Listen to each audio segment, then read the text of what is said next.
And for today personal tip, ang aking personal payo for today, pagod lang yan, may binabayaran tayo. Okay? Yan yung sabihin mo sa sarili mo kapag napapagod ka na. No? Sabihin natin yung sa sarili natin kapag napapagod na tayo at ayaw na natin, gusto na natin tumigil, isipin natin na hindi natin pwedeng gawin yun ng matagal. Okay? Kung napapagod tayo, magpahinga tayo saglit, mag-day off tayo, and then after nun, bumalik tayo sa kailangan natin gawin. Dahil hindi tayo pwedeng mapagod at huminto dahil nga mayroon tayong mga obligations, mayroon tayong pinabayarang loans, no? Housing loans, motorcycle loan, car loans, and then syempre yung mga utang natin, no?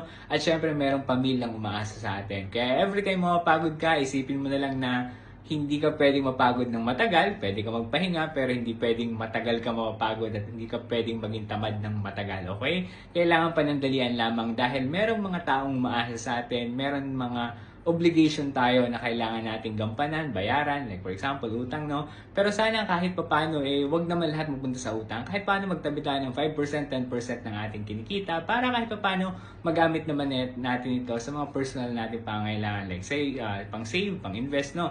So, yun lang yung payo ko ngayong araw. Kung sakaling napapagod ka na, hindi tayo pwede mapagod dahil may binabayaran tayo. Okay? Yun lang yung personal payo ko. Kung gusto mo baka pwede yung pakilag and share ng video na to.